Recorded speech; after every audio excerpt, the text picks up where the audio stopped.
The U.S. official said Trump is seriously considering joining the war and launching a U.S. strike against Iran's nuclear facilities, especially its underground uranium enrichment facility in Fordow. It is built into a mountain. They cannot get to it without our bunker-busting weapon. They need it. There is a reason the Ayatollah is developing ICBMs. ICBMs are intercontinental ballistic missiles. You don't need an ICBM to bomb Israel. They're bombing Israel with ballistic missiles. You need an ICBM to get to America. If Iran gets a nuclear weapon, I think the odds are unacceptably high that we would find out with a mushroom cloud over New York City or Los Angeles or Tel Aviv and Israel. And what Israel has said is we are going to act. Israel's a tiny country. It's the size of the state of New Jersey, and they are taking out Iran's military with surgical precision. They're taking out virtually all of the senior leaders of the military. They're taking out their nuclear scientists. They are leveling nuclear facilities on the ground. And I think President Trump is exactly right to say we stand with Israel. And Charlie Kirk was one of President Trump's closest advisors, and he also advocated heavily against a war with Iran. He was in the Oval Office in the lead up to the 12-day war. I wasn't particularly close with Charlie. He was very gracious to me when I was running for Congress, very, very supportive. So we knew each other. And the last time I saw Charlie Kirk on this earth was in June in the West Wing, in the stairway. And I said hi to him, and he looked me in the eye, and he said very loudly, and it's a small, you've been in the West Wing, it's small, it's a tight space.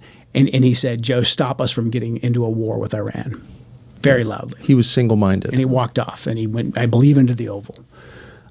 So when one of President Trump's closest advisors, who is vocally advocating for us to not go to war with Iran and for us to rethink at least our relationship with the Israelis. I talked to Charlie about this, and I was very concerned that he was being influenced and giving a platform. Tucker Carlson, I think, gave a keynote address at one of the major Turning Point events. I didn't get a good answer, and I told Charlie that, I can't finance you anymore. I feel very good about my past helping Turning Point and helping you. But going forward, I don't like the trend of the organization going forward. So I'm going to stop financing it. What do you think was going on with Charlie? Charlie seemed to be pro-Israel. He made trips to Israel.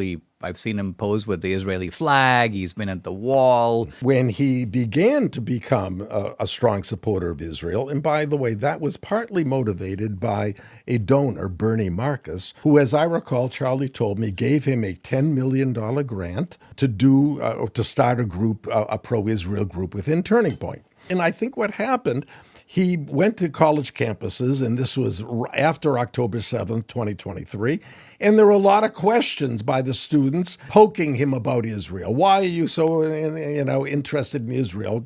It's not American. It's not pro-American. So I think that helped change his mind or his direction.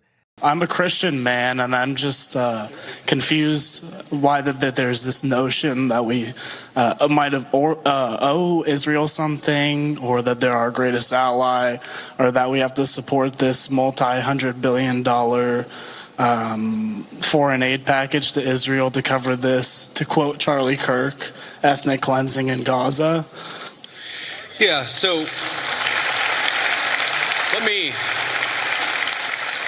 Let's say a few things about this. First of all, when the President of the United States says America first, that means that he pursues the interests of Americans first. That is our entire foreign policy. And that doesn't mean that you're not going to have alliances, that you're not going to work with other countries from time to time. And that is what the president believes, is that Israel, sometimes they have similar interests to the United States and we're going to work with them. In that case, sometimes they don't have similar interests to the United States. And this example, the most recent Gaza peace plan that all of us have been working on very hard for the past few weeks, the president of the United States could only get that peace deal done by actually being willing to apply leverage to the state of Israel.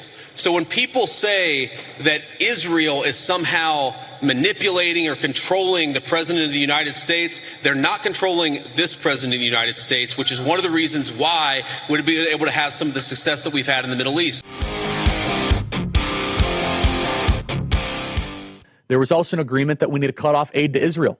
It's not healthy long term for one country to be financially reliant on another, period. Do I think that the Israeli government needs to explain more of its actions at times? Yes. For example, I sent into a chat of my friends, by all appearances, the Israeli government seems to be bombing Damascus. Why is that happening? Tell me.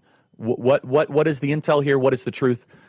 Lindsey Graham's identity, his reason for being, his excitement, his thrill is to try and execute regime change. I can say taking the Ayatollah's regime down is a good thing, not a bad thing. And I'm willing to risk what happens next because I know what's going to happen if they stay in power. They're going to keep trying to destroy Israel. They're going to keep fomenting terrorism, and they're going to try to build a bomb, and they'll use it until they're gone. Their goal is a religious goal, to destroy the Jews, to destroy Sunni Islam, to destroy us. These are fanatical religious Nazis. I'm willing to risk them leaving. I think it will only get better. Sounds good, right? That is such an immature, shallow, sloppy, irresponsible, insane, frenetic approach from a U.S. lawmaker. What comes after regime change? Might be, we need a small number of U.S. troops to support the new regime. And then, the new regime needs our financial support. Then we need a few more U.S. troops. We have seen this play before. Or, regime change, you have no idea how this is going to work out. You have no idea. It is indefensible, after everything we've seen the last 25 years, to start beating the drums for regime change at yet another Middle Eastern country, this one being the biggest of all we have dared to get involved in. And we've been the first to say, Charlie didn't want war with Iran. He argued against it. He argued against it to the president. We've tried very carefully to present what we knew Charlie believed.